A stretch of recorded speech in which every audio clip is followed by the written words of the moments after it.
Assalamualaikum warahmatullahi wabarakatuh. Perkenalkan, saya Muhammad Najar Zulkifli dari jurusan Akuntansi Syariah semester 3.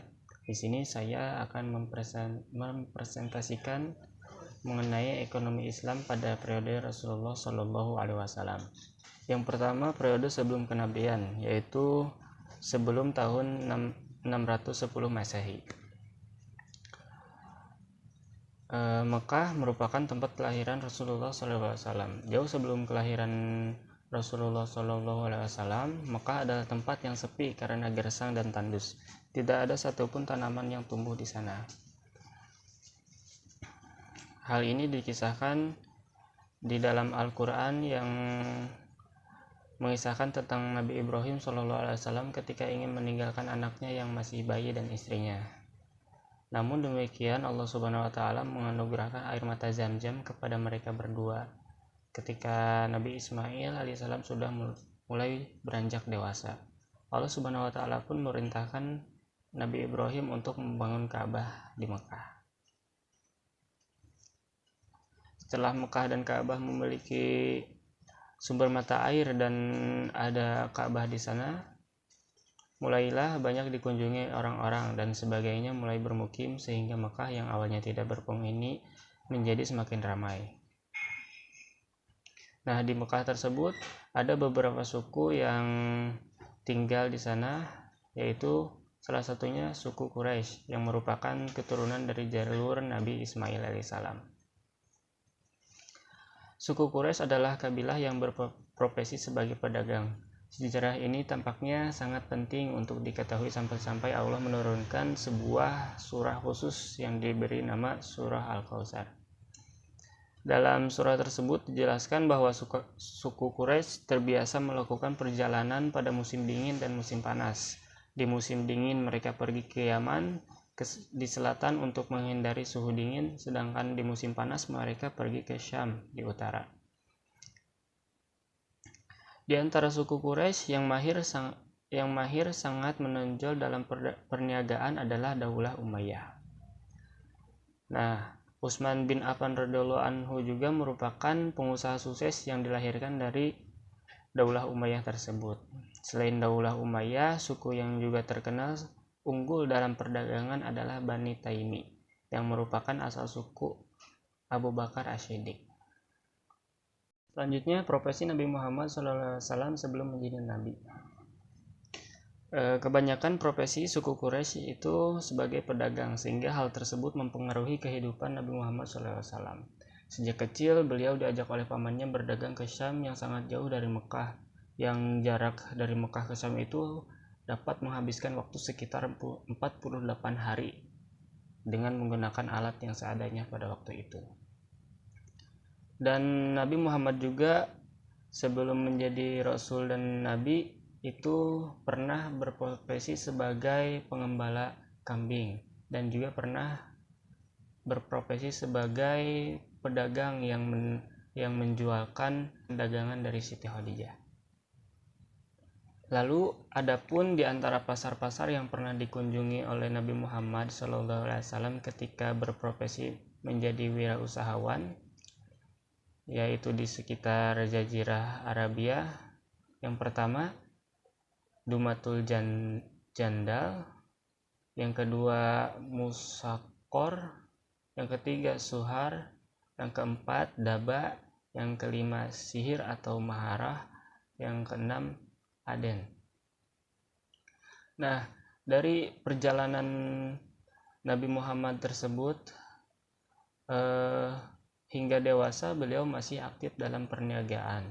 Beliau menjalin kerjasama dengan Khadijah radhiyallahu anhu yang merupakan saudagar perempuan kaya di kala itu.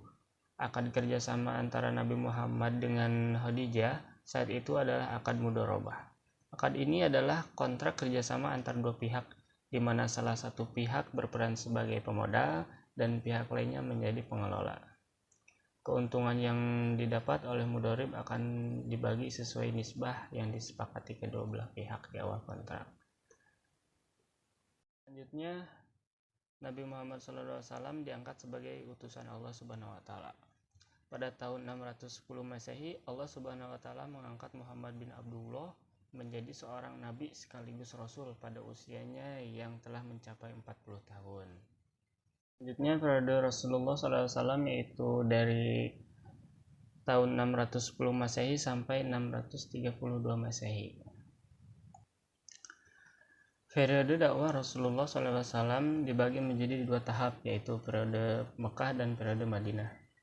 Meski penanaman periode ini dikaitkan dengan nama tempat, sesungguhnya pembatasan kedua periode ini adalah momentum hijrah dari Mekah ke Madinah.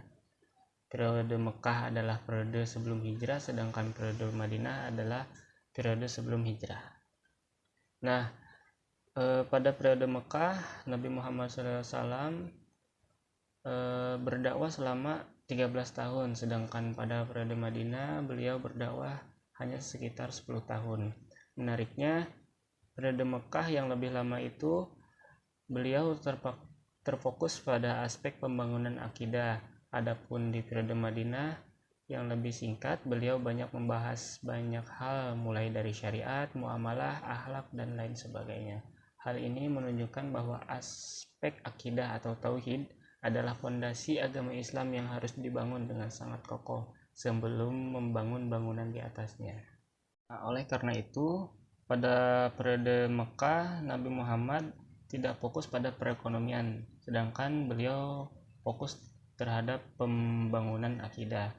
Dan perekonomian pada saat itu masih sebatas hanya pada kegiatan yang mengedepankan kejujuran dan dukungan ekonomi sesama umat muslim.